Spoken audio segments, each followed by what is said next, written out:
Okay, so I'm joined by Stephen White here, Movol guy like myself, and we're just gonna over the next while we're gonna do a few episodes about the world of wrestling and talk about the good days, the good old days. Stephen, what do you think? Perfect. Well, good old days, bad old days, the whole lot. But yeah, certainly we'll talk about everything. Well, the limited stuff I know, the expansive stuff you know, Well, and I don't know just about personal that. opinions, you know. Yeah. So just a wee bit of an overview to start off, Stephen. I know today we're going to cover the '80s, Hogan, Piper, all that, all them guys. But Yeah. a wee bit to start off, just a wee overview of maybe of wrestling. Tell us about how you get into it. Tell us about the different your favorite parts of it. Well, obviously, I think we all kind of grew up because it was before Sky TV existed. We all grew up in videos, and most of us in Beville actually grew up in videos in your house, Kieran, as I think I touched on before. But yeah, we grew up on it. We lived beside the Laffertys. We all loved the Ultimate. Well, I certainly loved the Ultimate Warrior. I actually loved the Texas Tornado, Yeah. Kerry Von Erich as well. I think it's just like that big kind of muscled guy, Yeah. cartoon character. Moved on. Loved Bret Hart. Loved Shawn Michaels. Yeah. Kind of fell out of love with wrestling for a wee while, and then my wee brothers were watching it, and Triple H come on, who you know I'm a big fan of. That's it. Ever since Big fan. the McMahon Helmsley era, and I Hmm. just kind of caught it at that time, and it just exploded for me again. Yeah. So yeah, I kind of dipped in and out of it as I think most people did. Yeah. But yeah, particularly through those times, through what they call the classic era or cartoon era, then the new era, and then the Attitude Era, you know, there were some amazing times for fans. There were probably great times in WCW there as well, but it just wasn't for me, you know. Yeah. Yeah. Well, can you tell us a bit about what you know? What WCW started getting big in the mid '90s with Hogan and Savage and them going to WCW. Can you tell us exactly what put you off that? Was it the older generation being there, maybe? No, I just think, you know, particularly at that point, we had actually managed to get Sky Sports in, so we watched particularly Raw. I know SmackDown was meant to be a big deal and probably was a big deal, but it did always seem like a secondary show. Probably Definitely. not as secondary as Thunder, but you know, it was just, you know, I always loved Raw. I loved Triple H. Like Triple H, The Rock, Stone Cold. It just resonated with me, and it's probably Yeah. why they won the day. You know, it just wasn't like Hogan, as I think I've spoken to you before. I could see his appeal, but he was never for me. Yeah. I'd say it's probably the fact that you had all these up and comers, Aye. much like AEW now. Yeah. You had all these up and comers, and you know that was more exciting than guys that kind of had their day and they're hanging around. Absolutely. You And know, I suppose when you look at the Hardy Boys, Agent Christian and all, they had a lot more moveset. They had a lot more high flying stuff that would attract the younger fans as well. and you know what? I think the Dudleys were very underrated in that era too, because the Dudleys didn't fly off the ropes, they didn't jump off the top rope, but Yeah. you know they had a very skilled moveset. They were very charismatic, and as a tag team, they were very much in tandem. You know, and very little teams had that kind of understanding. Arguably to the point that they probably had as good as understanding as the Road Warriors, who later became the Legion of Doom. You know. That's true. That's true. They definitely knew that the 3D is probably the best team move you'll ever see. Definitely, You it's a know, great move. Yeah. The it's brilliant. Doomsday device is cool too, but I can see what you mean. Yeah, no, it's amazing. But yeah, no, as I say, it just WCW never resonated with me. And I don't think we really saw WCW as much over here in Ireland as you probably would have saw in America. So No.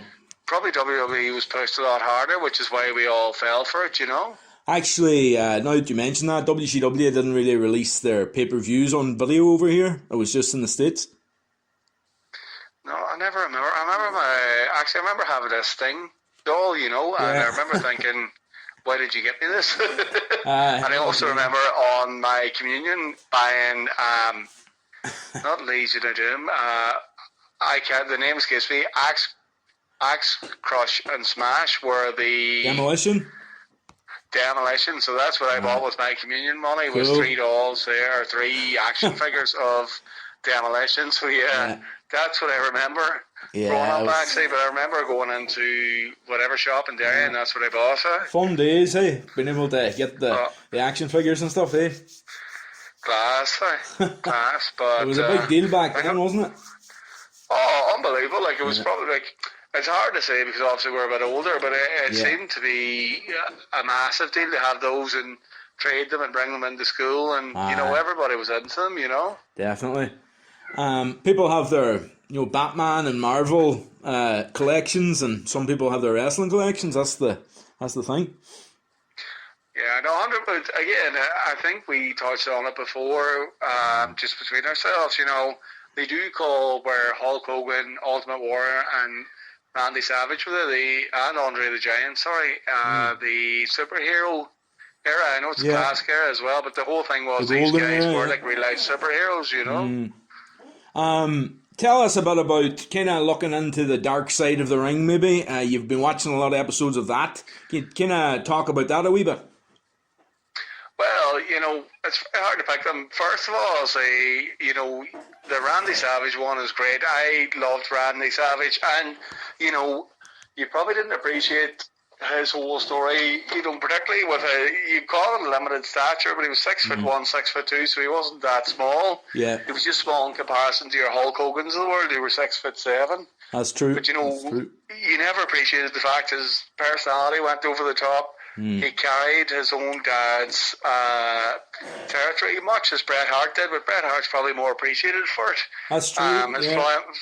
His flamboyant clothes were to make up for his lack of stature, which again, he didn't really have a lack of stature. It's 6'1". But he looked a lot So bigger. I really appreciated that. He looked a lot more built than WCW, didn't he? Yeah, and it's kind of strange. It was a strange decision. Obviously we were a lot younger, so we never really appreciated it. But why would you put on a commentator when one, he was one of the best wrestlers in the world, and two, he's one of the most, as they call, over wrestlers in the world. That's true. That's true. And that's It was a strange decision, and it was no shock he ended up in WCW. And I know there was an argument apparently Vince made about his time was done, but could have reinvented him as they did in WCW, as TNA tried, but that was kind of a one-time only gig, like. But that's the right. clothes he came out in shows he was willing to adapt, Definitely, yeah. And he's, as far as performers go, he's up there with Shawn Michaels as the best performers ever, Yeah, and again, I think I've said it before, Shawn Michaels kind of a wee bit more tainted. Like, at least Randy Savage, Randy Savage was one, the most innovative of his time, and two, the most consistent. Yeah. Like, Shawn Michaels is the showstopper. Like, there's no doubt in that. But he gave up belts 3 times. He retired 2 or 3 times. That's true. Yeah. It's very hard to put an argument against Randy Savage for Shawn Michaels, in terms of professionalism. Like, apparently Steamboat would never have a rematch because he literally drew that match up play by play, Right. made him memorize it, used to sit in the locker room and call out, like, say, the 12th minute, the 13th minute. Yeah. He was such a perfectionist, and Steamboat loved the match, but he said he could never do it again, such was his intensity. The match you're talking about is WrestleMania 3, of course, in the Pontiac Silverdome. It is indeed, which is regarded as 93,000 people. not the very best WrestleMania match ever. Definitely. Well, I would say it would be up in my definitely top 3, if not the best. Yeah. I don't know if it's the very best, but it's certainly the most innovative. It's probably led to some of the most creative styles ever. Would have, yeah.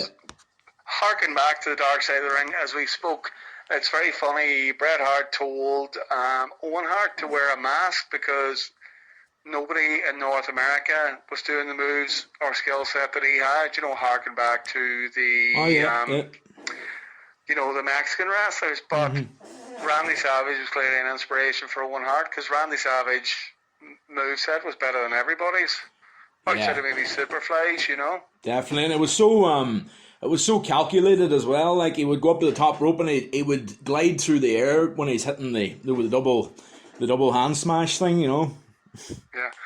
And the flying elbow to me is every bit iconic as a crippler crossface, or not crippler crossface, sorry, the flying headbutt. Yeah. That Chris Benoit did. I think it was every bit as dramatic, every bit as artistic. Because he literally sailed to the air and he did it. It was amazing to watch, Yeah. Sad. It was sad the way Elizabeth's life ended, of course, as well. You know, that was another part of the dark side of the ring. Yeah, Tough. it certainly was, but it was lovely to see the fact that they hadn't spoken about 2 or 3 years, and he rang her up and got her that gig in WCW, even though Yeah. she was moving on, he was moving on. Yeah, it was And pretty they pointed pretty out mad, the fact, alright. you know, he kept a good eye on Lex Luger, and you know, obviously cared for her immensely throughout the whole thing. So, you know, it probably still is the biggest love story in wrestling history. So, other Dark Side of the Ring episodes. Have you watched the Dr. D David Schultz one? I think you said you watched that. I've literally watched every one. The David Schultz one surprised me because I didn't know anything about it, and it seems like a far bigger deal than I ever knew. Well, obviously I didn't know anything, but I'm shocked that I had never heard about it because it was such a big deal. Yeah. It's just amazing that he formed another kind of celebrity life outside of it. It is, isn't it? Yeah. I personally didn't know a lot about him until a few weeks ago. I watched the Dark Side of the Ring episode of him, and I learned a lot in that one, you know. There was a lot, you know. It was like Dino Bravo was very surprising as well. So obviously, I vaguely remember him but I think by the time me and you watched him, he was a jobber, like, you know, and he came from the Canadian one, didn't he? His father's another one that came from his father's promotion, like. Yeah, it wasn't quite Stampede; it was something else. But you know, he there's a lot of them surprised, particularly the links with the Canadian Mafia, and then was it Gorgeous Gino as well. Gino Hernandez. I think so. Was Yeah, very surprised to me because I didn't really know the story, but he seemed to have it all, you know. There was a in terms of charisma, storylines and everything else, but I think it was back in the day of the territory. So yeah, exactly. It was the one of the two top Canadian territories that he came from, and then McMahon bought up all the big stars from every territory. Then when he went global, you know. But if you ever read, I don't know if you've read, I've touched on this with you before, Brett, the Hitman Hearts, and as you've pointed out, the name is Wrestling with Shadows book. Yeah. McMahon promised to buy his dad's territory, but he never paid him any money. Jeez, that's crazy, isn't it? Which is surprising. So he obviously, now, his reach obviously overextended what he could promise, but yeah, that is interesting because how many territories to do that and suck up all the, you know, talent and not pay any money for? Yeah, and I believe actually that, you know, the WWE Network now has all the footage of the old territories and all. Well, he probably brought it up. I actually And he think doesn't. I don't have the He network, but doesn't I pay believe royalties. They might have bought the TNA All right. library as well. Really? Wow. Or I don't know. I don't have it, but I know there was talk of a deal to do it. You know, with Dixie Carter. There's been a lot of good stuff on that between 2004, 2009, around that. Yeah. Well, obviously, there's kind of a rebirth of the Indies and competition between Ring of Honor. You know, you have the NWA, AEW, New Japan. There's actually just so much happening at the minute that it's probably the healthiest competition you've had. I think people have just grown tired of the WWE at the minute, you know. Yeah, it's too bland, I think. Well, personally, I think we've touched on this before. I can't personally watch it. I can't get behind anybody. It's just... No. I don't know. And even, funny today, I don't know if you know this, I was reading about Anthony Ogogo. You remember won a bronze medal in the Olympics, but he was a very decent boxer. Right. He got injured with an eye injury, but he is signed to AEW. Right, you really? know that. Didn't hear that one, right? No. Let's say it was just from a link that popped up. Right. But he signed to AEW, and they're saying that is the first kind of project they've undertaken to develop a wrestler. Yeah. He's a big name, and he has ties with Cody Rhodes. I knew none of this. It's just, let's say, through this there article. You go. But they were showing you know, clips then of Tyson Fury, who I love, by the way. I know he's made some controversial things, but I really like him as a sportsman and for the mental health issues he's brought forward. That was excellent. But when you look at him against Braun Strowman, that was horrendous, that match. I don't know if you've seen it. I did see it. It wasn't good. When you look back at it, it was horrendous. Like, it really was. And as I say, I actually love Braun Strowman as well. And I love Tyson Fury, but it was a match that never needed to happen, you know. That was a crown jewel in Saudi Arabia, wasn't it? I think so. As I say, I just clicked the link there. It was definitely Saudi Arabia. I think you're right with the crown jewel. I haven't fact checked it, but And it was probably the worst match in wrestling history you'll ever see. Yeah. Cain Velasquez from the UFC actually came in as well and fought Brock Lesnar in wrestling. It's very strange.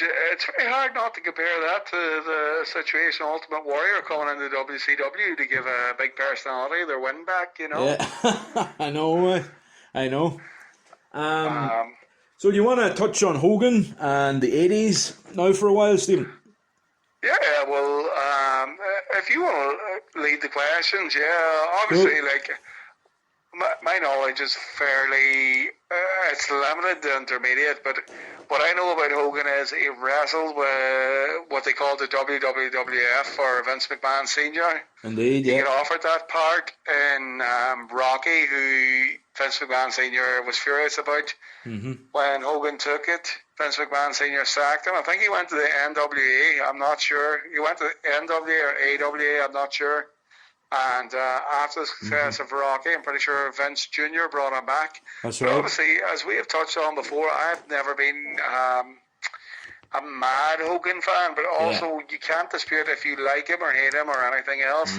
He changed the whole game. He was probably the forefront of the Mr. T, Cyndi Lauper celebrity experiment. Definitely. He brought it to the mainstream, like, Yeah, the rock and wrestling connection. Yeah, 100%. Like, he front and center of it, and he was, again, I think you call it the gold generation, which most people do, but there's also a name, the cartoon generation, just because the massive muscles, The the bright characters are colours, so the long cartoonish. hair. Yeah, like, it's very hard to argue these guys weren't real life superheroes, you know? It is. They would do a hell of a comic section if they wanted to, like the WWF. Well, I don't know if you remember. I always kind of remember. I don't watch show because, again, we were 5 or 6 at the time. Yeah. But they used to have a cartoon series of them. Oh yeah. The Hogan rock and wrestling or something like that, wasn't it? Yeah. Like, so I always remember that growing up, and like, thinking back, they're still not out of place of it. No, exactly. Like they could use a lot of characters and put them into a cartoon or put them into comic books. Yeah. The only thing for Hogan, I think, a massive part of Hogan doing so well is how well Andre the Giant put him over, Definitely. WrestleMania WrestleMania 3, 3, Andre the Giant had a 4 or 5 year undefeated streak.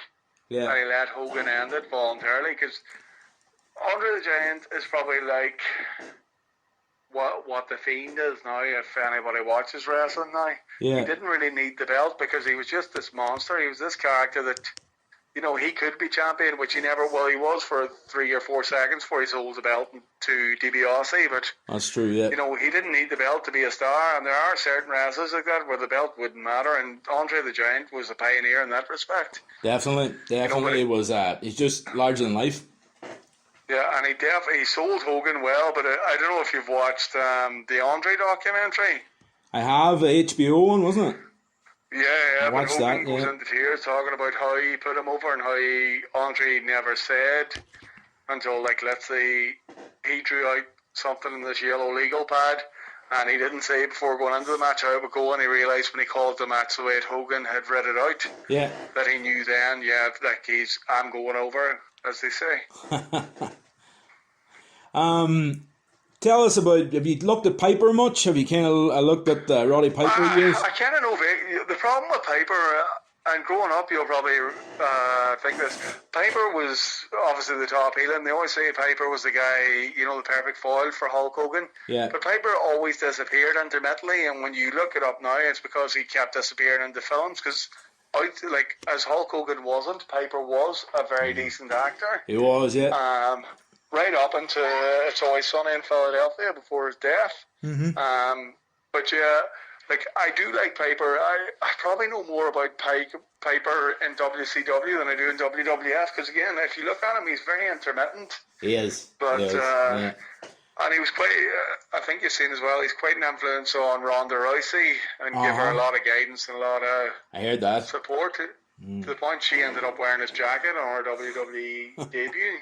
Yeah. But I know a bit about Piper, probably not a lot, but I know he was kind of the perfect heel. I probably know most about him. I think he did that boxing match with T. Mr. T, wasn't Aye. it? That was good But fun. if you look, yeah, but if you look, I think he was absolutely furious about having to do it. Right. Right. He didn't I like don't think he Mr. was ever T. happy about There's having a to lot do it, of like, you know. there's a lot of But animosity again, between him and T. Yeah. you mentioned David Schultz earlier. David Schultz was furious that Mr. T was ever on the card for WrestleMania when he couldn't make it on. He was meant Yeah. to be the top heel. Right. Right. You know, it's just in that Dark Side of the Ring episode. It was a good episode. I really enjoyed that one. Now, it happened, slapping the reporter. It was amazing. On top of it, like, it was just so funny, like, because kayfabe isn't a thing now, but that was, like, massive. And I don't know if you've been watching the Undertaker Last Ride. I have been. Series. I've seen 2 episodes. So I think, is it the first one that has Roman Reigns? Like, they're both in the hotel, and Roman Reigns walks up behind Undertaker, and he just says, seriously, you can't kayfabe for 10 minutes. So obviously kayfabe was far bigger deal to that generation, you know? Yeah, definitely. Yeah, definitely. It was a very interesting, very insightful documentary. That wasn't it? Oh, it's just because he's the guy with the most mystique his whole life, like. Aye, absolutely. You know, like, you're talking, I think, you've corrected me before on this, but I think it might have been 91, but you might have corrected me on this before, and was it Survivor Series when he beat Hogan, wasn't it? Debuted? He beat I think he was part of the team. I think 1990. It was actually Brother Love and Ted DiBiase brought him out at 1990 Survivor Series. See, I told you, like, you correct me. No, I don't mean to correct you. It's just I'm more of a geek. You know what I mean? I remember these things. End this call now. But no, as I say, like, he's been around. You're talking 30 years now, and I actually think he'll retire next year. Right. Well, could be. Could well be that. I think he'll have the 30 years ahead and go ahead, like, you know. Yeah. But no, just going back to that era, you know, it's very hard to look past certain people, but also I think for people like me and you, who the Attitude Era probably coined everything. Aye. Like, we had Stone Cold, Triple H, The Rock, Mankind, Kane, Kurt Angle, a newly updated Undertaker. At the end. You know, we had so many. I think going back to that era, you probably had Randy Savage, Hulk Hogan. I know Slaughter was a heel, but he wasn't a threat. Ultimate Warrior, Hulk Hogan, Randy Savage. There wasn't really much more than those three. There was Jake the Snake and Ted DiBiase and the Boss Man and all, but they were kind of like lower card, weren't they? See, they would be what you called upper mid card. No one's ever held a title to the best man. Well, Jake the Snake and Boss Man didn't. No. Or no, not Boss Man. DiBiase. Boss Man very well might have. I don't know. But, you know, like, that's the thing. I think why the Attitude Era, to me, holds so much more as one, because it was game-changing. Yeah. And two, because, you know, you had all these guys who were legitimate threats. Like, it was just star-studded, whereas now, the modern day, there seems to be all these top-name wrestlers, but none of them are a legitimate threat. Like, you don't... and I don't like or dislike him, but you don't have a John Cena anywhere in the middle of that. That's true. You know, that's like, true. Brock Lesnar's been around forever. I like Brock Lesnar, but again, you know, I just think it's very hard to differentiate. But I think for that era of wrestling, as I like to call it, the cartoon era, you know, Randy Savage, Hulk Hogan, Ultimate Warrior, and as you say, they had foils like Jake the Snake was brilliant. Who also did an interview recently and said, you know, he injured his knee, spent 3 months out, spent the whole time lifting weights, and Vince McMahon shouted at him, said, no, you're not meant to be a Hulk Hogan, you have to be sleazy, stop lifting weights. So he was meant to be kind of chubby, and, you know, you'd probably, Kamala might have been a couple of years after, but, you know, you had these guys. Yeah, they weren't exactly top-notch shape, you know, a lot of them, It was about the character, the wasn't it? guys who were top-notch shape seemed to do well, but I think between the three of them, Ultimate Warrior I loved the most at the time. Hogan was the most over, but I think history's kindest to Macho Man. I don't know what your thoughts on that are. I think so too. I think when you look back on the matches and you look back on that stuff, Macho Man could do it today, like, and be the same character, do the same moves, and he would get away with it today, like. Yeah, Yeah. I think so too. I think, and again, I know you're a big Hulk Hogan fan, but the leg drop as a finisher is awful. I know, but I just it's to do with the mic work and the character and all for But me, then again, you know. the Ultimate Warrior's finish was what, a gorilla press with a slam on the back, wasn't it? It was, yeah. It wasn't. Or the front. Only that flying elbow would really do anything today. And that probably would be, in modern day, would probably be put into a frog splash or something, you know? Well, after working with Savage, Michaels put that into his build up to his finish, like, you know. Yeah. You know. Apparently that's the whole fallout with Savage was he wanted to put Shawn Michaels over. Really? I know he worked with him a bit, but he wanted an extensive program where he could, build him up, and then he said he'd be happy to retire, and when that was refused, they put commentary. Jeez. But again, that's the Dark Side of the Ring episode where he just kind of snuck under the radar. Aye. And just finished. But rather interestingly, which isn't anything to do with this era, but apparently Chris Jericho showed up in WWE because Eric Bischoff didn't realise the date that his contract was finishing. Okay. So he didn't try to renew it until a couple of days before, and Jericho had done the deal with WWE. Right, okay. Jeez, there you go. Right. It was excellent. Jericho's another guy who's unbelievable on the mic and can really cut a promo, like, you know. Jericho is probably the guy who could transition into the most phases and companies, because if you look, I think we've touched this before, the Sportster had like 10 best looks of Jericho, but there wasn't really 10 of them. But if you look, Jericho, when he showed up interrupting The Rock, straight away, I didn't know who he was at the time because I didn't watch WCW, but he seemed like a big deal. Yeah. And he became a big deal, but he was a great mouthpiece, and that Le Champion gimmick in AEW is amazing. Aye. It's far better, truthfully, than anything that WWE are doing at the minute. I think or so NXT. too. Yeah, I think so. You know? His group, the Inner Circle, is a good group, and it kind of they've got them two factions now. The other one being the Elite, isn't it? Yeah, no, it's very good. The only thing we've talked about this before. It's really convoluted in the fact that they kind of have the Dark Order. There's, what do you call it, with Luchasaurus? The Jungle Brothers, is it? It's the Jurassic something. Jurassic Express. Sorry. Jurassic Express, yeah. There could be an issue where they have too many factions as well. Yeah, but it's like WCW went that way, didn't it? Yeah, they can't be over-dependent, but I think certainly the Inner Circle are brilliant. All Elite are brilliant.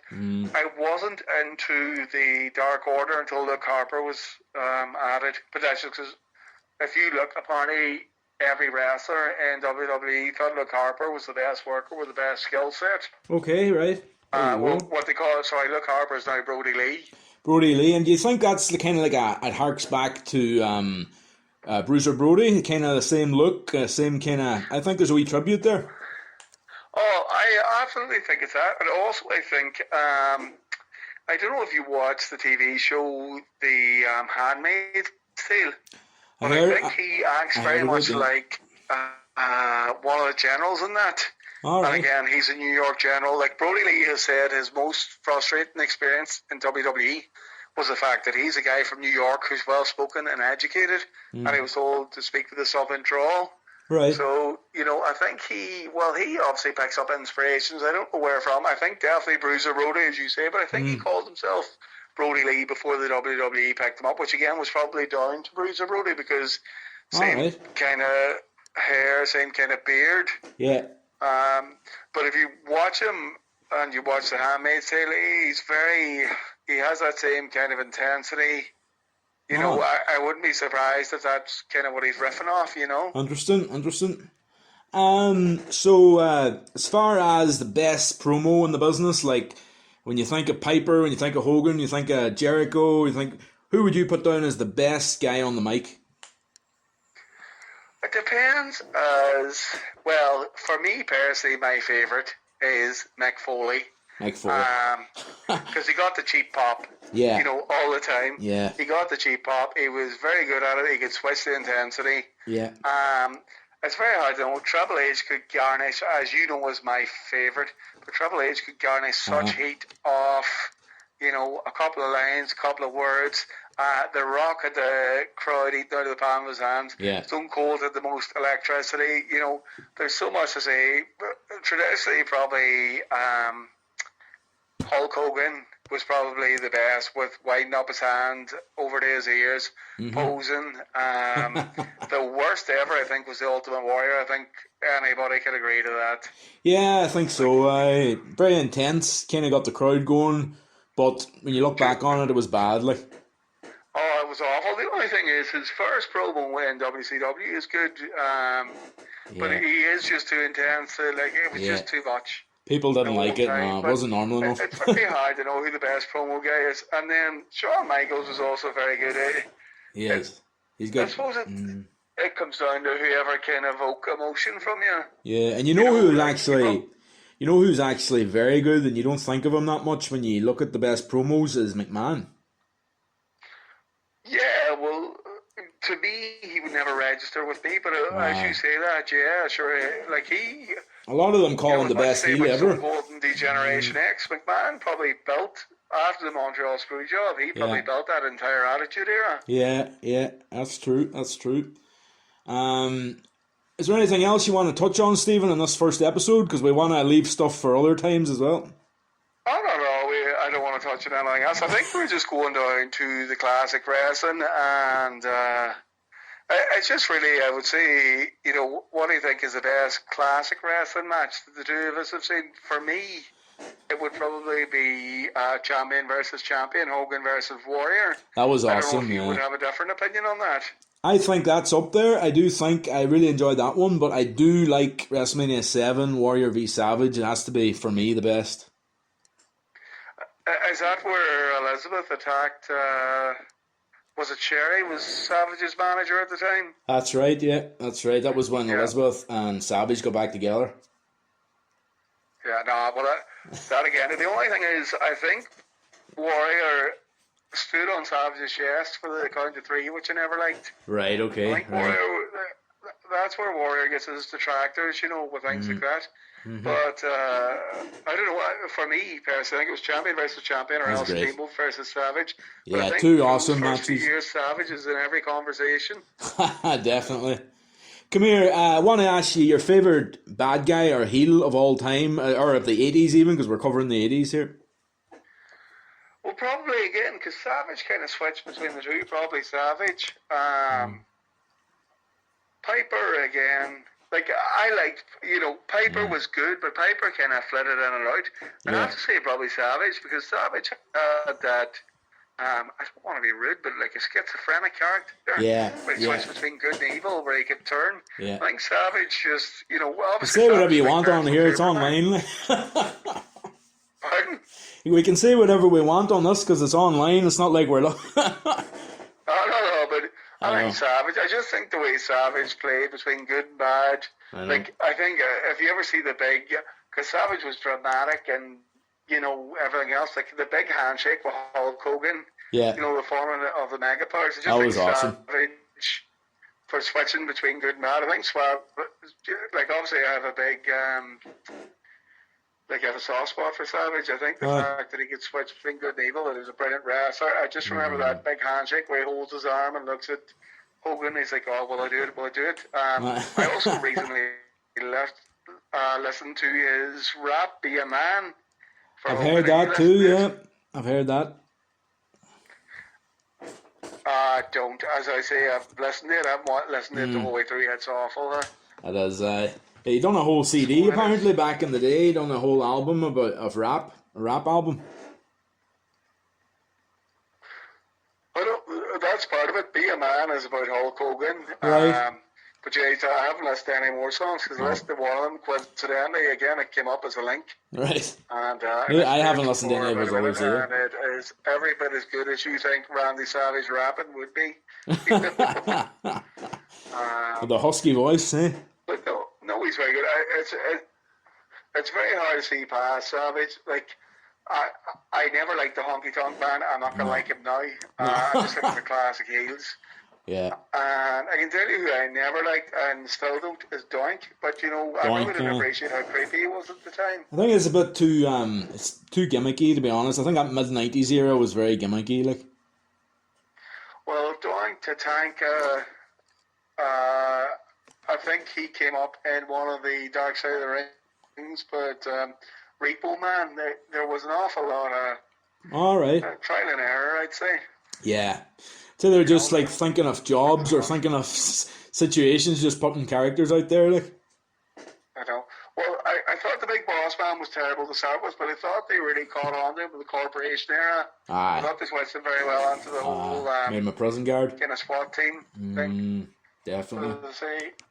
As you said, there's plenty more to discuss, but right there and then, I don't think there's a lot more I can say about that generation. But you might have a wee bit more to say because you'd have better knowledge than me. No, I wouldn't say better. I'd say I just have watched more over the years, maybe to an extent, you know. But what I would say is we have a lot more episodes in the future, including we'll do one on Triple H, maybe the next one or one after that, maybe. I will maybe the one after because then you have the new generation could be good because you have Diesel, Bret Hart, Shawn Michaels. Yeah. And Shawn Michaels and Bret Hart, which we didn't even touch on, kind of came up through this generation we're talking about, learning the craft, probably as jobbers. I think we should actually, that would be a good one to go to next, actually, Shawn Michaels, Bret Hart. Oh, 100%. I've read both their books and I've watched a lot. You can start from the Rockers and everything else. Sounds good then. You know? Just want to give a shout out to Benny Doherty and to also give a shout out to Cian Coyne, who are big followers of some wrestling podcasts and stuff, and just they'd probably click on this one, you know. And we already said before that Steve McDermott looks like the Big Show. So Stephen, we're going to talk about that every week until I think so. I think so. Well, have to give him a shout out as well, definitely. But that's perfect. Well, until the next time, Kieran. Good to chat to you, Stephen. Thank you very much for joining us on the Beyond the Ropes podcast. Perfect. And in the next couple of weeks, we'll do another one, sure. Perfect. Speak to you soon, Kieran. Good man, Stephen. Thanks very much, man. Take it easy. All right, take care. Bye-bye. Bye.